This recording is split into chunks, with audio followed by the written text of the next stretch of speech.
Amén. Bien, entonces estamos hoy día con lo que les decía la porción o parashá generaciones, ya Toldot, que es de Génesis 25:19 al 28:9. Y acá lo que vamos a estar viendo algo bien interesante porque generaciones precisamente nos habla de genes, nos habla de descendencia, nos habla de simiente. Y es algo bien interesante, algo que hoy día el Padre nos está llamando a que nosotros podamos conservar, podamos mantener en forma pura. Ya es muy importante, nosotros vemos las genealogías, vemos cómo hay una generación, y ustedes la van a poder ver, una generación, la generación de Caín, que se perdió, no fue contada, ¿cierto?, dentro de los hijos de Adán, ¿ya? Abel fue asesinado por Caín, y por lo tanto, luego vino su tercer hijo, Set, del cual es contada la descendencia de Adán. Recuerde, Adán, la palabra declara que es hijo de Dios. Fue aquel también que es creado directamente por Elohim, es creado directamente por él y del cual le imparte su aliento de vida. Entonces vamos a ver una lucha que tiene que ver con simiente, tiene que ver con generaciones. ¿Ya? La palabra misma nos enseñó en Génesis que iba a haber una rivalidad, que iba a haber una contienda, que iba a haber una lucha, ¿cierto?, entre la simiente de la serpiente y también la simiente de Eva. Y por lo tanto hay allí una lucha que vamos a ver en muchas instancias. Por ejemplo, la lucha entre Caín y Abel. Vamos a ver también la lucha entre Jacob y Esaú. Vamos a ver la lucha entre la carne y el espíritu. Vamos a ver la lucha entre el nuevo hombre y el viejo hombre. Y esas luchas se están dando constantemente. ¿Por qué? Porque uno tiene que definirse de qué simiente ya quiere pertenecer o quiere estar. Por lo tanto, la palabra habla claramente que de la simiente de Abraham, él sacaría una descendencia, ¿ya? Y ojo que esa descendencia hoy día está muy, muy aclarada en la Escritura, que no es una descendencia en la carne, ¿ya? Sino es que es una descendencia de la fe, es una descendencia del Espíritu, ¿ya? Entonces vamos a ver en esta porción eh, cómo se va desarrollando esta lucha, ¿ya? Esta definición en la cual se manifiesta, por una parte, aquellos que se inclinan a buscar de la palabra eterna y aquellos que la desprecian. Amén. Entonces, vamos a ir a la palabra ahí en Génesis 25, ya donde comienza esta porción del 19 en adelante, dice: estos son los descendientes de Isaac, hijo de Abraham. Abraham engendró a Isaac, y era Isaac de 40 años cuando tomó por mujer a Rebeca, hija de Betuel arameo de Padán Aram, hermana de Labán arameo. Y oró Isaac a Adonai por su mujer, que era estéril, y lo aceptó Adonai y concibió Rebeca, su mujer.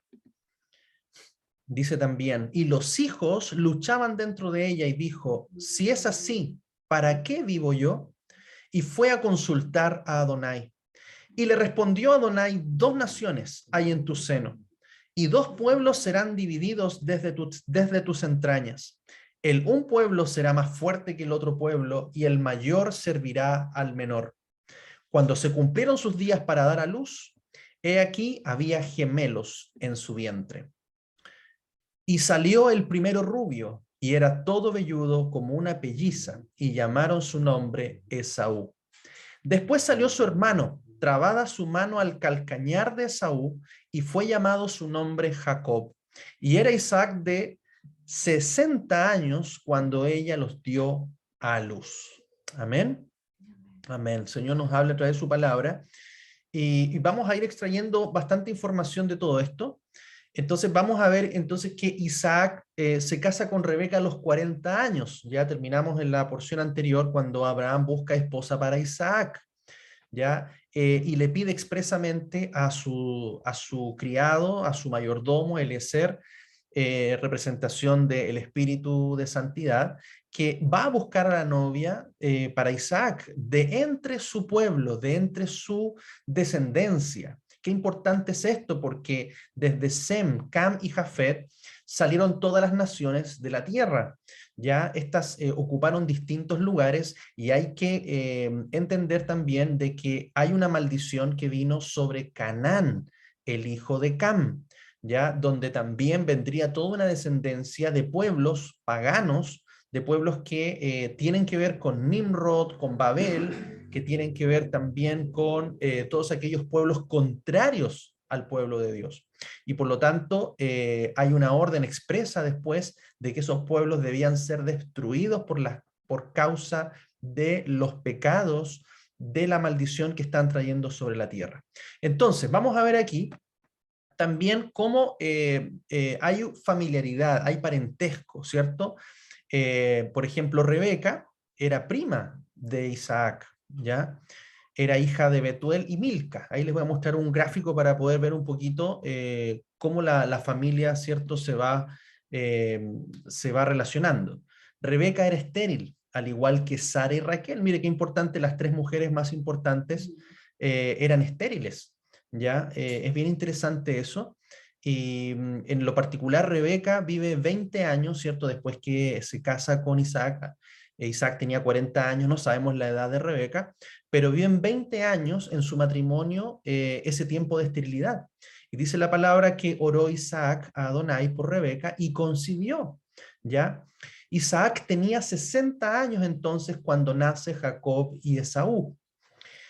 Acá hay algo también que llama la atención. En el Strong vamos a ver que la palabra oró, el Strong en hebreo 6279 es atar, ¿ya? Es una palabra hebrea que significa quemar incienso en adoración, interceder, orar, oír la súplica. Y su raíz de esta palabra es éter, que significa abundancia, abundante.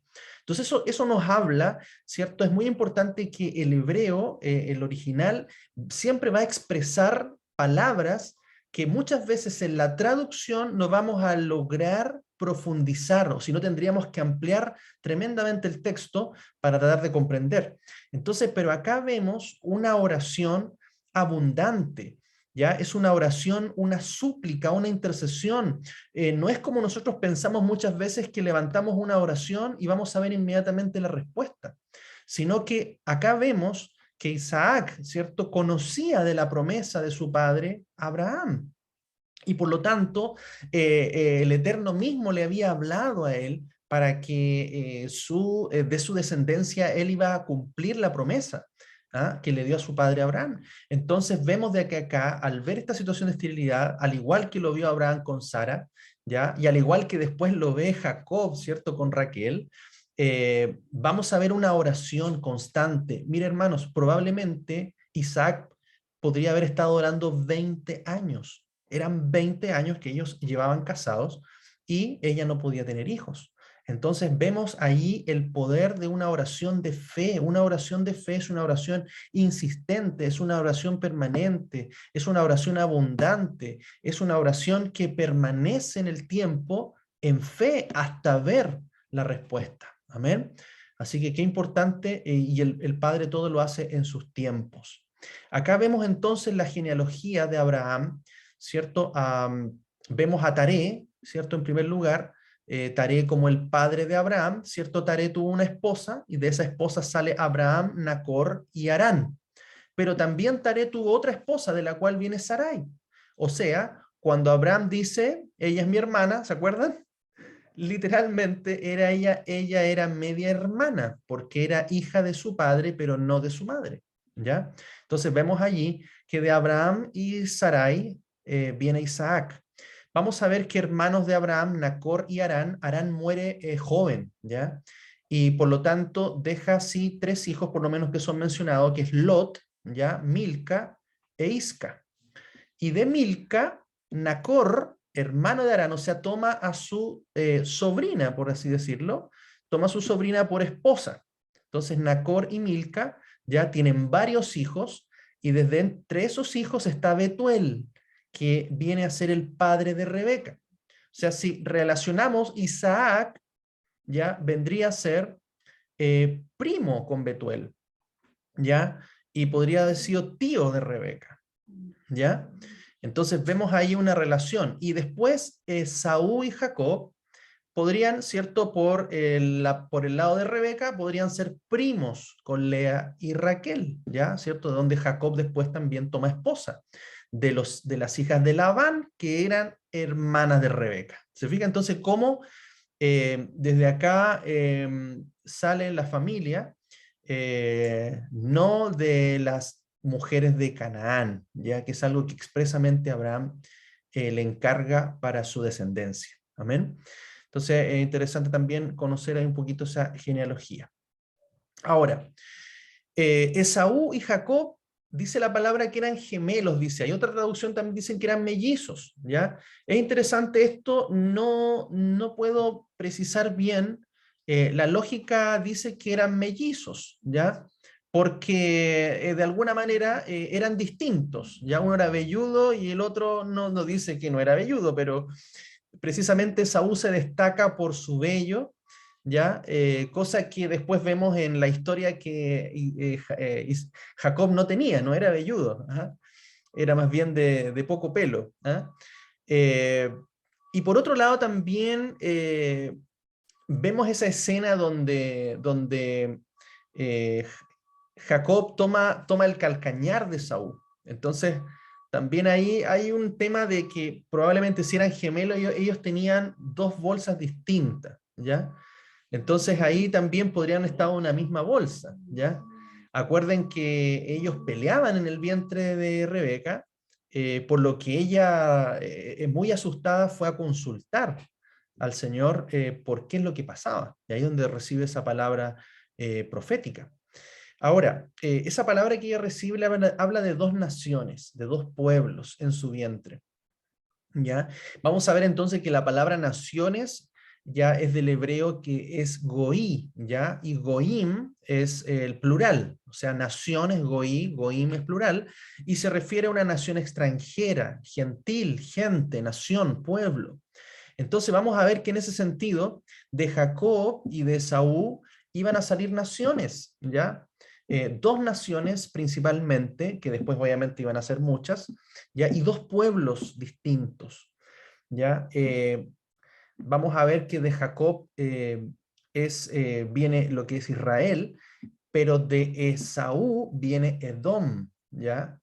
O los edomitas, que ustedes también van a leer en la palabra. ¿Ya? Aquellos dos pueblos y naciones son llamadas en forma general Goyim, ¿ya? Naciones. Pero también vamos a ver que en los términos bíblicos y principalmente después en el Nuevo Pacto, vamos a escuchar mucho la palabra gentiles, ¿ya? Gentiles precisamente viene la palabra hebrea Goyim, ¿ya? Pero esa connotación de gentiles vamos a encontrarla siempre en relación a pueblos ajenos a Israel. Vamos a encontrarlo siempre a pueblos paganos, a pueblos de las naciones, a pueblos que no conocen la Torá, no conocen palabra, no conocen instrucción, ya están ajenos a los pactos, ajenos a las promesas, como lo hemos leído claramente en Efesios capítulo 2, y por lo tanto es algo que ya desde aquí está marcado como una diferencia, ¿ya? Ahora, vamos a ver también que Goyim o gentiles siempre va a estar asociado a paganismo, ¿ya? Porque en la escritura Israel es el pueblo de Adonai y las demás naciones son consideradas paganas. Ahora, pueblo es otra palabra que también sale en este versículo, ya naciones y pueblos, ya es la palabra leom, ya que significa reunir, congregar, comunidad, pueblo, nación. Entonces, quizás estas dos palabras, Goyim y León, que es naciones y pueblos, tienen una similitud, pero la diferencia principal se refiere a que naciones, ¿ya? Tiene que ver con gentes de una tierra, de un lugar, ¿ya? Pero pueblo tiene que ver más con una relación de costumbres, ¿ya? De costumbres. Entonces, allí hay características culturales específicamente ya en la palabra pueblos. Ahora, si vamos, por ejemplo, a Romanos 9, y acá es muy interesante esto, porque este es un entender que también cambia nuestra forma de pensar y de ver la escritura, ¿ya? Relacionándola integralmente. Dice Romanos 9, del versículo 1 adelante: verdad digo en Cristo, dice el apóstol Pablo, no miento, y mi conciencia me da testimonio en el Espíritu Santo, que tengo gran tristeza y continuo dolor en mi corazón, porque deseara yo mismo ser anatema, separado de Cristo, por amor a mis hermanos, los que son mis parientes según la carne, que son israelitas, de los cuales son la adopción, la gloria, el pacto, la promulgación de la ley, el culto y las promesas, de quienes son los patriarcas y de los cuales según la carne vino Cristo, el cual es Dios sobre todas las cosas, bendito por los siglos. Amén. No que la palabra de Dios haya fallado, porque no todos los que descienden de Israel son israelitas, ni por ser descendientes de Abraham son todos hijos, sino en Isaac te será llamada descendencia. Esto es, no los que son hijos según la carne son los hijos de Dios, sino que los que son hijos según la promesa son contados como descendientes. Amén. Entonces acá algo bien profundo, porque nosotros en otro tiempo no éramos pueblo, dice la palabra, que éramos gentiles, ¿ya? Que estábamos lejos de los pactos y de las promesas. Pero hoy día, a través de la fe, precisamente, hemos puesto nuestra fe en Yeshua, en Cristo, y por lo tanto, a través de Él, nosotros hoy día podemos entrar a ser parte de su pueblo. Y ese pueblo es Israel.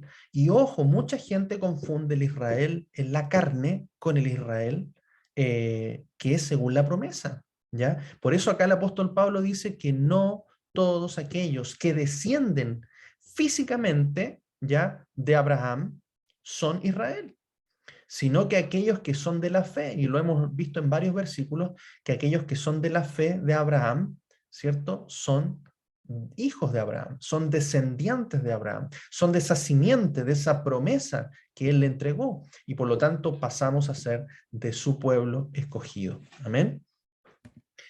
Es, dice también, y el apóstol Pablo siempre se va a referir a gentiles, ¿ya? Como algo que éramos antes de conocer al Señor.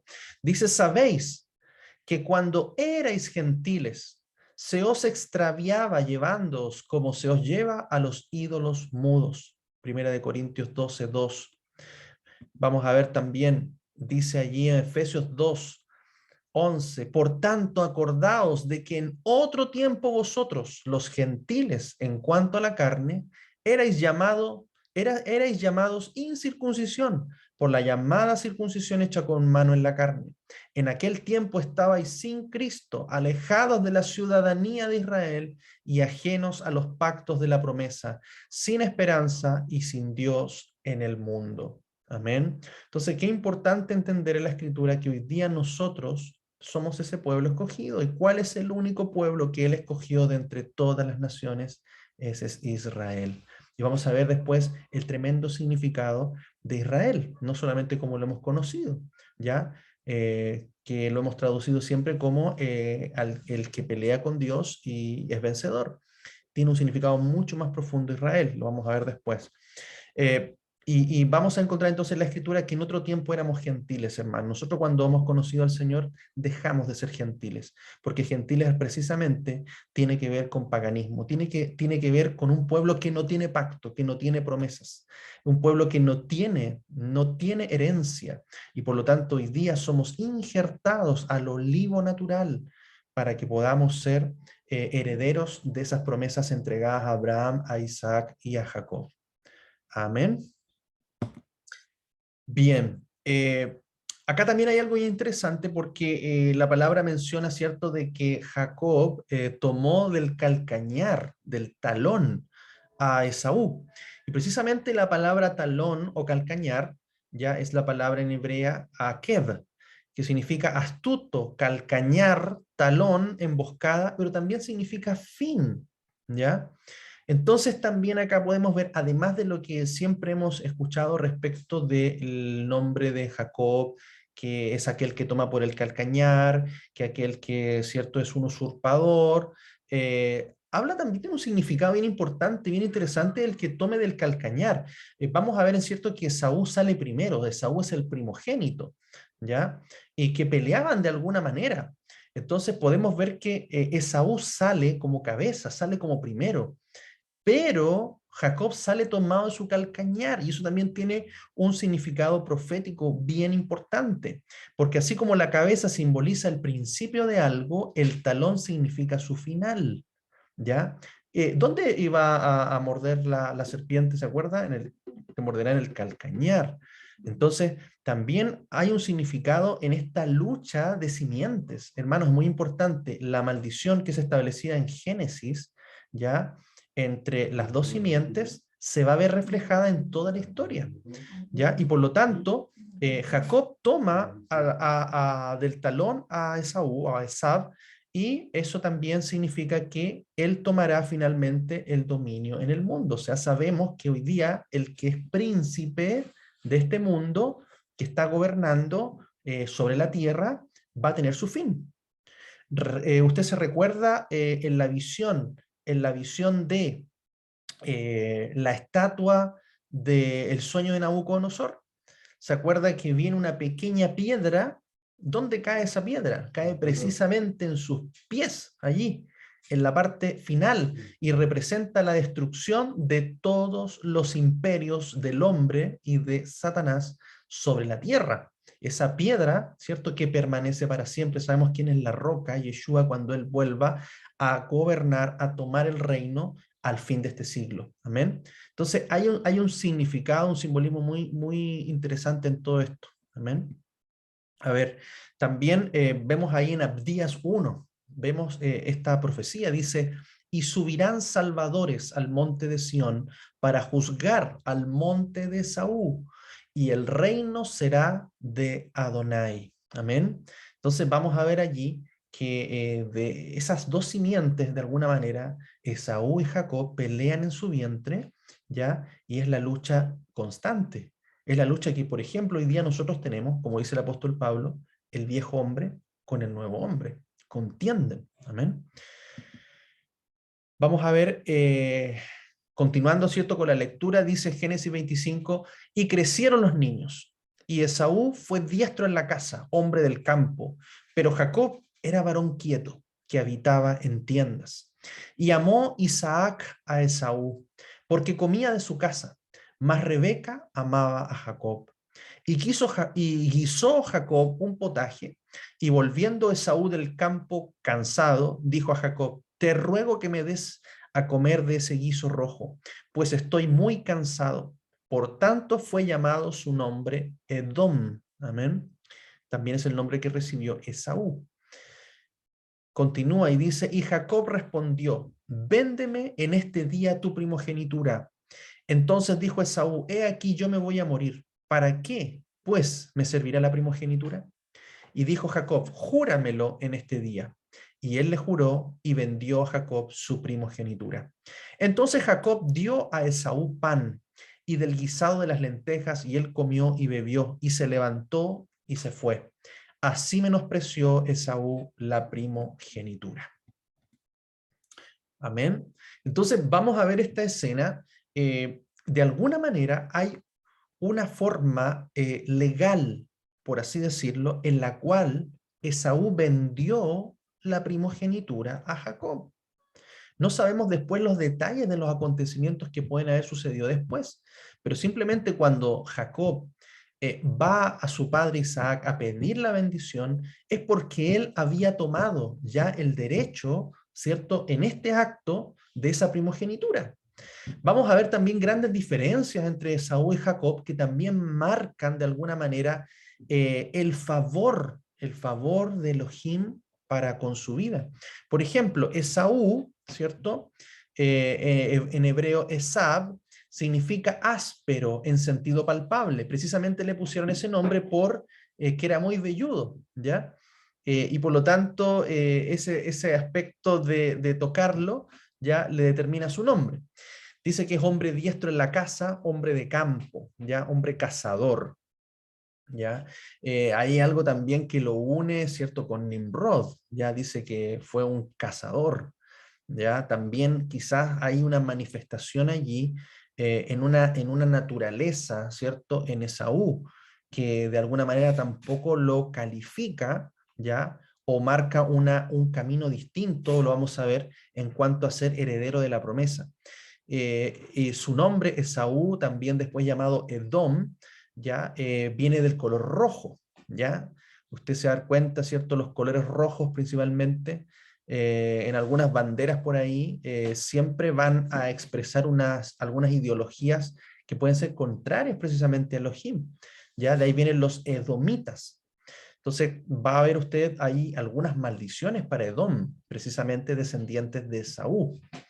Y Jacob, que significa que toma por el talón, suplantador, ya, fue un hombre quieto, dice la palabra, que habitaba en tiendas. También hay en la BTX hay una palabra que usa que es reflexivo y que meditaba en la enseñanza de Elohim. Entonces vamos a ver que su perfil fue un hombre dedicado a las tiendas, a la casa, a apacentar el ganado, un hombre tranquilo, reflexivo, que probablemente, ¿cierto? Como era característica de los que habitan en tiendas, que son aquellos que buscan la instrucción, ¿ya? ¿Se acuerda, por ejemplo, José? José se quedaba en la tienda, José no iba a trabajar al campo, él se quedaba en la tienda con su padre porque recibía instrucción, recibía la Torá, que en ese tiempo era verbal, era oral. Amén. Entonces, vamos a ver que Esaú se desarrolla como un experto cazador, ya muy relacionado con Nimrod también. También el campo bíblicamente representa el mundo, ya era un hombre del campo, ¿ya? Fíjese dónde Caín lleva a Abel, lo lleva al campo, ¿ah? Y es allí entonces donde hay ciertas características que van determinando un perfil en Esaú. Era un hombre que no muestra obediencia ya al Señor porque se casa, ¿cierto?, con dos mujeres eteas, dos mujeres cananeas, dos mujeres que no correspondían, ¿cierto?, a esa santidad, a ese ser apartados para el Señor, pensando en una bendición, en una herencia, ¿ya? Entonces, Esaú conocía lo que era la primogenitura, él no era un ignorante al respecto, pero dice la palabra que él la menospreció, amén. Pero al contrario, Jacob es descrito como un hombre que habitaba en tiendas, y eso es característico de aquellos que son personas que estudian la palabra, que buscan al Señor, que se dedican al estudio de la Torá. Y por lo tanto, esa es una gran diferencia entre ambos. Amén. Eh, entonces, por lo tanto, acá, de alguna manera, nosotros siempre hemos visto a Jacob como un suplantador, como un engañador, ¿cierto? Así lo hemos siempre, de alguna forma, compartido en muchas enseñanzas, pero cuando empezamos a mirar estos aspectos, vemos grandes diferencias en que, si bien Jacob no fue el primogénito, sí era aquel que anhelaba verdaderamente la bendición, anhelaba la promesa. Esaú la despreció, ya pecó delante del Señor, no se dedicó a buscar al Señor y por lo tanto eso vemos también que determina un poco el destino de ambos. Ahora, eso lo vemos hoy día. El hombre del mundo vive por las cosas inmediatas, por las cosas que ve, o sea, por las cosas de la carne. Esaú de alguna forma se tentó por la carne, ya por lo que necesitaba para el cuerpo. Dijo, total, me voy a morir. Él no pensó en la descendencia, no pensó en el cumplimiento de las promesas hacia más allá, que trascendían más allá de su vida, sino que miró solamente lo de ahora. Y hay mucha gente que vive así, mirando lo de ahora, las cosas que quiero, las cosas que necesito, viven mirando lo material, viven mirando cuánto dinero han ahorrado, juntado, cuántas casas, cuántas cosas tienen, pero no están viendo lo que viene. Y el Padre nos hace siempre tener esa mirada en las cosas de arriba, en la descendencia, en las promesas, y estamos muy cerca, hermanos, dice la palabra, estamos muy cerca de la venida del Señor, y hay muchos, ¿cierto?, que están afanados en las cosas del mundo y no están preocupados realmente de prepararse para esa venida. El mundo va a ser sorprendido como ladrón en la noche. Amén. Pero los hijos de Dios estamos en luz, vamos a estar esperando, aguardando el día de la venida del Señor. Entonces ahí hay dos realidades que siempre vamos a ver reflejadas incluso en nuestra propia vida. Y por eso tenemos que buscar al Señor, buscarle mientras Él pueda ser hallado. Vamos ahí, Romanos 9, mire lo que nos dice, porque la palabra de la promesa es esta: por este tiempo vendré, y Sara tendrá un hijo. Y no solo esto, sino también cuando Rebeca concibió de uno, de Isaac nuestro padre, pues no habían aún nacido, ni habían hecho aún ni bien ni mal, para que el propósito de Dios conforme a la elección permaneciese, no por las obras, sino por el que llama. Se le dijo, el mayor servirá al menor. Como está escrito, a Jacob amé, mas a Esaú aborrecí. ¿Qué pues diremos? ¿Que hay injusticia en Dios? En ninguna manera. Pues a Moisés dice, tendré misericordia del que yo tenga misericordia, y me compadeceré del que yo me compadezca. Así que no depende del que quiere ni del que corre, sino de Dios que tiene misericordia. Amén. Entonces, hermanos, si nosotros hoy día estamos escuchando esta palabra es porque pues, lo único que podemos decir es que Él ha tenido misericordia de nosotros. Él ha tenido misericordias en rescatarnos, en apartarnos, en que podamos seguir, así como Jacob, meditando en su palabra, buscando su palabra, viendo más allá de esto, de estas cosas naturales, viendo lo que viene, aguardando en las promesas. Amén. Ordenando nuestra vida, teniendo temor del Señor, amándole, guardando sus mandamientos. Entonces, eso es muy importante hoy. La misericordia del Señor ha sido grande y si nosotros hoy día estamos inclinados hacia Él, buscándole con nuestras imperfecciones, es simplemente porque Él nos ha conocido a nosotros desde antes de la fundación del mundo.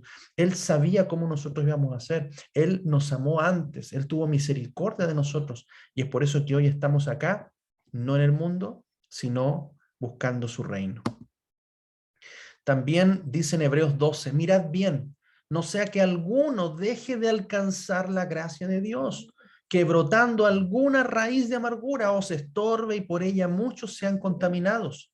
No sea que haya algún fornicario o profano como Esaú, que por una sola comida vendió su primogenitura. Porque ya sabéis que aún después, deseando heredar la bendición, fue desechado y no hubo oportunidad para el arrepentimiento, aunque la procuró con lágrimas. Amén. Esta palabra es una advertencia. Amén. Es una advertencia para nuestra vida. Dice que no dejemos, mire bien, o sea, tenga cuidado de que no dejemos de alcanzar la gracia de Dios. Amén. Y es por eso que no podemos tener la actitud de Saúl, ya que fue, dice, fornicario, profano, y que por una sola comida vendió su primogenitura. Aunque después la quiso, no la pudo obtener. Amén. Entonces son palabras que nos advierten también a nosotros. Seguimos leyendo, dice Génesis 26:1. Después hubo hambre en la tierra, además de la primera hambre que hubo en los días de Abraham. Y se fue Isaac a Abimelech, rey de los filisteos, en Gerar. Y se le apareció Adonai y le dijo, no desciendas a Egipto, habita en la tierra que yo te diré. Dice, habita como forastero en esta tierra y estaré contigo y te bendeciré, porque a ti y a tu descendencia daré todas estas tierras y confirmaré el juramento que hice a Abraham tu padre. Multiplicaré tu descendencia como las estrellas del cielo y daré a tu descendencia todas estas tierras y todas las naciones de la tierra serán benditas en tu simiente.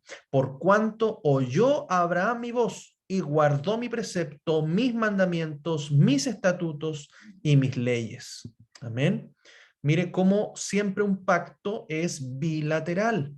Vamos a ver entonces de que la Torá, la instrucción del Padre, su justicia, su rectitud, sus mandamientos son eternos. Amén. Se repiten los acontecimientos. Las mismas situaciones que vivió Abraham las vive Isaac, las vive Jacob.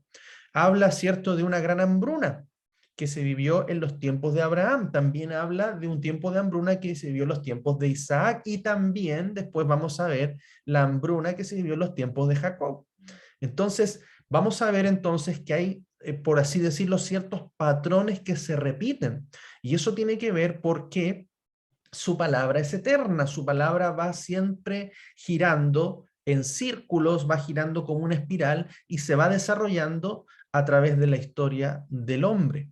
Y por lo tanto vemos aquí que las promesas de Adonai dadas a Abraham también se confirman y se afirman para Isaac, señalando entonces la importancia de guardar sus preceptos, mandamientos, estatutos y leyes. Isaac no era un hombre ignorante, era un hombre que cuando oye esto, oye las palabras de Adonai para su vida, hablando de su padre Isaac y de su padre Abraham, Isaac también conocía los mandamientos, conocía los preceptos, conocía los estatutos y leyes. Amén. Vamos a ver allí siempre que en su forma de vivir estaba presente el agradar a Elohim. Génesis 26, 6 dice, habitó pues Isaac en Gerar. Y los hombres de aquel lugar le preguntaron acerca de su mujer. Y él respondió, es mi hermana. Porque tuvo miedo de decir, es mi mujer, pensando que tal vez los hombres del lugar lo matarían por causa de Rebeca, pues ella era de hermoso aspecto. Sucedió que después que él estuvo allí muchos días, Abimelech, rey de los filisteos, mirando por una ventana, vio a Isaac que acariciaba a Rebeca, su mujer. Y llamó Abimelech a Isaac y dijo, he aquí, ella es de cierto tu mujer. ¿Cómo pues dijiste, es mi hermana? E Isaac le respondió, porque dije, quizá moriré por causa de ella. Y Abimelech dijo, ¿por qué nos has hecho esto? Por poco hubiera dormido alguno del pueblo con tu mujer y hubieras traído sobre nosotros el pecado. Entonces Abimelech mandó a todo el pueblo diciendo, el que tocare a este hombre o a su mujer, de cierto morirá. Entonces acá, hermanos, vemos, y dice, y sembró Isaac en aquella tierra y cosechó aquel año 100 por 1 y le bendijo a Adonai. El varón se enriqueció y fue prosperado y se engrandeció hasta hacerse muy poderoso y tuvo hato de ovejas y hato de vacas y mucha labranza y los filisteos le tuvieron envidia. Y todos los pozos que habían abierto los criados de Abraham, su padre, en sus días, los filisteos los habían cegado y llenado de tierra. Entonces, dijo Abimelech a Isaac, apártate de nosotros porque mucho más poderoso que nosotros te has hecho. E Isaac se fue de allí y acampó en el valle de Gerar y habitó allí. Entonces acá vamos a ver la misma situación que vivió Abraham. ¿Se acuerdan? Abraham también estuvo en Egipto y después también estuvo con Abimelech. Y también él dijo que su esposa era su hermana. Lo mismo pasa acá con Isaac y Rebeca. La misma situación y precisamente con Abimelech. ¿Ya? Ahora, lo interesante también es que Abimelech es una palabra que es formada por dos palabras hebreas. Avi viene de Ab, que significa padre, y Melech viene de Melech, ¿ya? Que significa príncipe o rey. Entonces, por lo tanto, Abimelech es padre rey, o el padre príncipe. Entonces, hay que entender un poco de que Abimelech probablemente era el padre príncipe de esa nación, de los filisteos.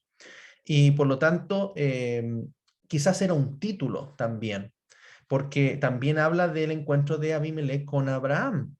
No sabemos si era en sí la misma persona o era otra, ¿ya? Pero si no, si era el mismo, le pasó dos veces la misma situación, ya una con Abraham su padre y después con su hijo Isaac, ya la misma situación. Ahora, es interesante que ellos tenían temor también de Elohim, ¿cierto? De Elohim de Abraham y de Isaac, porque el mismo rey, así como protegió a Abraham y a Sara, así también protegió a Isaac con Rebeca, ya que nadie podía tocarlos. Incluso también había cierta noción del pecado, porque si ellos hubiesen tomado a una mujer que ya estaba casada, hubiesen traído maldición.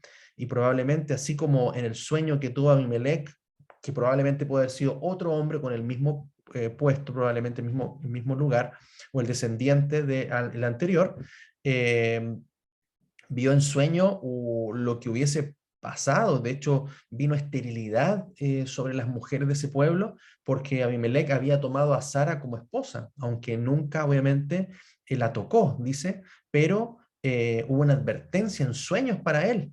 Por lo tanto, ahí es donde se le revela que Sara era hermana de Abraham. Entonces, en esta ocasión, Abimelech ve, ¿cierto?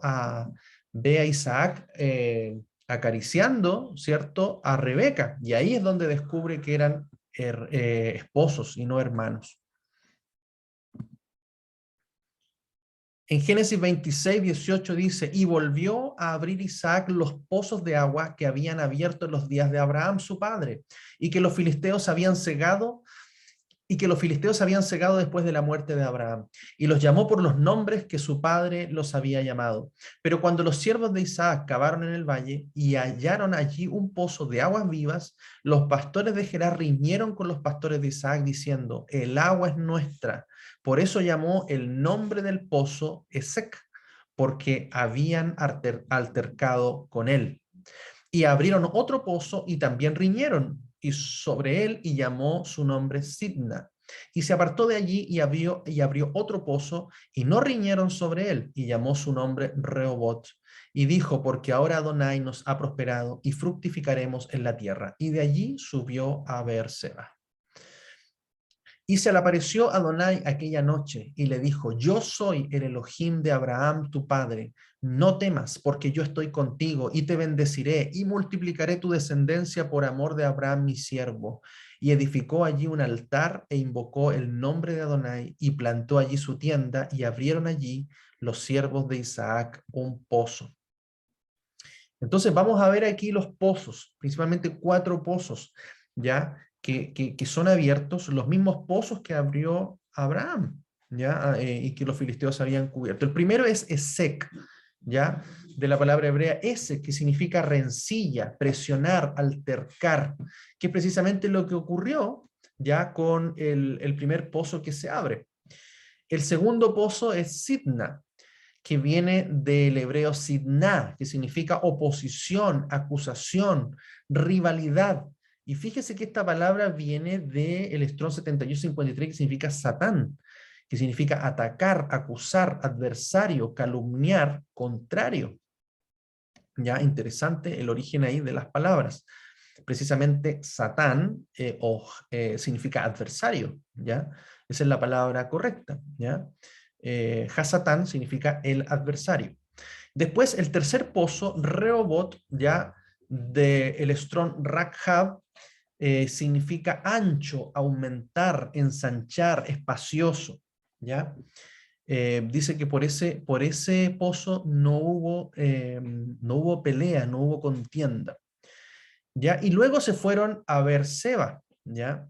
Beersheba, que significa pozo del juramento, ¿ya? Precisamente es una palabra compuesta. Beer significa pozo, fuente, cisterna, y Sheba significa séptimo, 7, estar completo, conjurar, juramento, jurar solemnemente. Entonces de ahí viene, ¿cierto?, el nombre de este lugar, ¿ya? Y también del pozo Sheba, que es el pozo séptimo o 7, ¿ya? O del juramento. Ahora, si seguimos leyendo, Génesis 26, dice, y Abimelech vino a él desde Gerar, y a Usat, amigo suyo, y Ficol, capitán de su ejército, y les dijo Isaac, ¿por qué venís a mí? Pues, ¿qué me habéis aborrecido y me echasteis de entre vosotros? Y ellos respondieron, hemos visto que Adonai está contigo. Y dijimos, hay ahora juramento entre nosotros, entre tú y nosotros, y haremos pacto contigo, que no nos hagas mal, como nosotros no te hemos tocado, y como solamente te hemos hecho bien, y te enviamos en paz, tú eres ahora bendito de Adonai. Entonces él les hizo banquete y comieron y bebieron. Y se levantaron de madrugada y juraron el uno al otro. E Isaac los despidió y ellos se despidieron de él en paz. En aquel día sucedió que vinieron los criados de Isaac y le dieron nuevas acerca del pozo que habían abierto y le dijeron, ahí la versión de Reina Valera dice, hemos hallado agua, y la versión de BTX dice, no hemos hallado agua. Mire, y lo halló y lo llamó Seba. Por esta causa el nombre de aquella ciudad es Beerseba hasta este día. Es interesante allí, ahí tenemos que siempre entender de que hay traducciones, ¿ya? Y las traducciones, obviamente, siempre van a apuntar a la revisión de los escritos. Entonces, ahí hay una situación que encontramos como una contradicción, ¿ya? En la cual en un lugar dice, hemos hallado agua, y el otro dice, no hemos hallado agua. Entonces, yo, bueno, ahí lo único que pude encontrar el comentario, por ejemplo, de la BTX que dice que no hallamos agua, y un poquito hace un recuento de la historia. Dice que a lo largo de la estancia en Gerar, los criados de Abraham habían abierto pozos de aguas, y estos fueron nombrados por Abraham, Esec, Sitna, Rehobot y Beerseba. Después que Abraham engañara a Abimelech, rey de Gerar, respecto a que Sara no era su mujer, y éste pagara 1000 piezas de plata por el honor de ella, y le recomendara que dijera la verdad en todo, ambos hicieron un pacto, ¿ya? En él juramentaban lealtad uno al otro. Para ello, Abraham dio un rebaño y una vacada, especificando que 7 corderas atestiguarían de que Abraham era un pozo de agua que habían cavado sus criados. Todo esto hicieron en Beerseba, ¿ya? Eso fue en ese pozo, en el pozo del juramento. Entonces, pasados muchos años, el juramento entre la casa de Abraham y la de Abimelech fue quebrantado por Isaac. Ya, una vez muerto Abraham y viendo la prosperidad de Isaac, los filisteos por envidia cegaron los pozos de agua. Los criados de Isaac se dieron a la tarea de volverlos a abrir, e Isaac los nombró de la misma manera como lo hizo su padre. El nombre de cada pozo confirma el acontecimiento que lo rodea. Ya ahí vemos cada uno de los pozos. Cuando los criados de Isaac abrieron el del juramento, ya el de Beerseba, fue el mismo día en que Abimelech visita y pide a Isaac que hagan un pacto de lealtad entre ambos. El incumplimiento del pacto anterior entre la casa de Abraham con la casa de Abimelech por parte de Isaac vino a ser atestiguado por el pozo del juramento al no tener este agua. Entonces, un poco el comentario es que de alguna manera ese pozo no tuvo agua porque se había quebrantado el juramento que había hecho Abraham con Abimelech, ¿ya? En el cual Isaac, su hijo, su descendiente, no habló con la verdad, ¿ya? Entonces, ahí hay una relación interesante, ¿ya? Digna de tenerla ahí, digamos, en conocimiento, ¿ya? Algunos dicen que sí tenía agua, en este caso se afirma también que no tenía agua, y quizás también con esto se fundamenta un poco lo que realmente quería decir el texto, ya que a veces no necesariamente es como lo lógico, ¿ah? Que se podría pensar. Bien, continuando, Génesis 26, y ya finalizando esta parte que vamos a estar viendo hoy día, dice, y cuando Esaú era de 40 años, tomó por mujer a Judith, hija de Beeri, Eteo, y a Basemat, hija de Elón, Eteo, y fueron amargura de espíritu para Isaac y para Rebeca. Amén. Entonces acá una vez más confirmamos la actitud de Esaú, ya en el cual se casa con mujeres eteas, ya descendientes de Canaán. Entonces recordemos que Abraham había ordenado buscar esposa para Isaac de su parentela y no de las cananeas, guardando así la descendencia de la promesa y bendición en obediencia. Y Esaú entonces toma estas mujeres, eteas, hijas de Het, paganas, que demuestran una actitud de desobediencia de Esaú a Adonai. Y estas mujeres dice que altercaban, ¿ya? La otra traducción dice que altercaban con Isaac y Rebeca, o sea, en yugo desigual, ¿ya? Sabemos muy claramente que no podían unirse en yugo desigual, y esto produce amargura de espíritu, ¿ya? Para Isaac y para Rebeca. Después vamos a ver entonces que Isaac por lo mismo confirma, ¿ya? Confirma la bendición sobre Jacob, ¿ya? En la cual iba a venir la descendencia de la promesa. Dice Malaquías 1, profecía de la palabra de Adonai contra Israel por medio de Malaquías. Yo os he amado, dice Adonai, y dijisteis, ¿en qué nos amaste? ¿No era Esaú hermano de Jacob?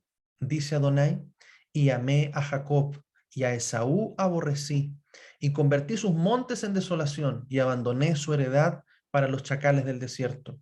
Cuando Edom, Esaú, dijere, nos hemos empobrecido, pero volveremos a edificar lo arruinado, así ha dicho Adonai de los ejércitos, ellos edificarán y yo destruiré, y les llamaré y les llamarán territorio de impiedad, y pueblo contra el cual Adonai está indignado para siempre. Y vuestros ojos lo verán, y diréis, sea Adonai engrandecido más allá de los límites de Israel. Amén. Y dice, el hijo honra al padre y el siervo a su señor. Sí, pues yo soy padre, ¿dónde está mi honra? Y si soy señor, ¿dónde está mi temor? Dice Adonai de los ejércitos a vosotros, oh sacerdotes que menospreciáis mi nombre, y decís, ¿en qué hemos menospreciado tu nombre? En que ofrecisteis sobre mi altar pan inmundo, y dijisteis, ¿en qué te hemos deshonrado? ¿En qué pensáis que la mesa de Adonai es despreciable? Y cuando ofrecéis al animal ciego para el sacrificio, ¿no es malo? Asimismo, cuando ofrecéis el cojo o el enfermo, ¿no es malo? Preséntalo pues a tu príncipe. ¿Acaso se agradará de ti o le serás acepto? Dice Adonai de los ejércitos. Ahora pues, orad por el favor de Dios para que tenga piedad de nosotros. Pero ¿cómo podéis agradarle si hacéis estas cosas? Dice Adonai de los ejércitos. Amén. Entonces, ¿qué vemos acá, hermanos? Es la actitud. No podemos separar, no podemos separar el espíritu de las cosas que hacemos. No podemos pensar de que con el pensamiento agradamos al Señor, pero con nuestra carne hacemos otra cosa. Tiene que haber siempre una correlación entre lo espiritual y lo natural. ¿Ya? No es solamente un significado espiritual lo que hacemos, sino que también lo que hacemos en acciones, en obras, en palabras, determinan precisamente nuestro pensamiento, nuestra actitud. ¿Ya? Hay personas que en su mente dicen, ay Señor, tú me conoces, tú sabes que yo quiero agradarte, pero con sus acciones no le agradan. Y eso es lo que precisamente aquí está exponiendo el Eterno, el Señor, respecto de aquellos que dicen algo, pero hacen otra cosa. Y eso es precisamente lo que Saúl hizo. Y fíjense que eso determinó el desprecio, determinó la maldición sobre Esaú, sobre Edom, y una enemistad con Elohim perpetuamente, ¿ya? Para siempre, dice allí. Entonces, es importante, hermano, nosotros no cometamos esos errores, ¿ya? Sino que al contrario, siempre haya em, una coherencia, ¿cierto? Entre lo que creemos y lo que hacemos. Amén. Y, y eso yo creo que es lo que nosotros debemos guardar en nuestro corazón. Hoy día el Señor nos dice cómo nosotros debemos agradarle, cómo nosotros le agradamos a Él. Y nosotros tenemos que darle importancia a lo que Él le importa.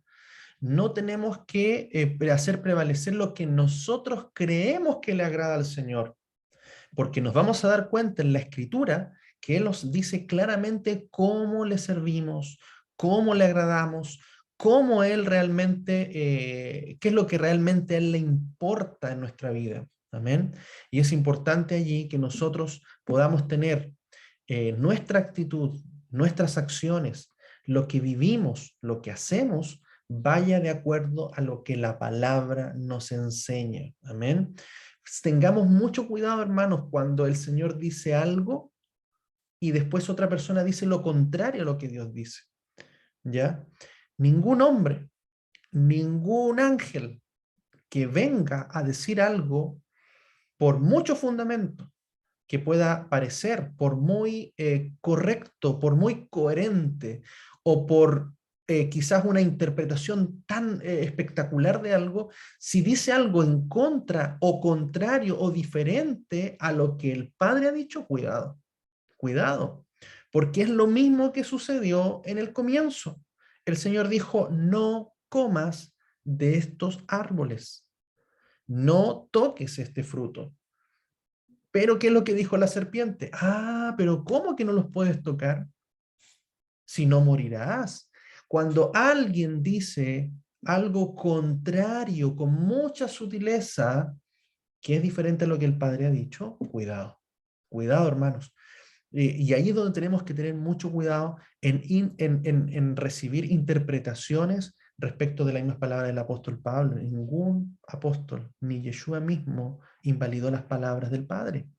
Entonces, muy importante cuando nosotros vemos que Abraham guardó los mandamientos, estatutos y preceptos, esos mandamientos son los mismos, hermanos. Son los mismos que están vigentes hoy, son los mismos que afirmó Yeshua, son los mismos que Pablo guardó y vivió.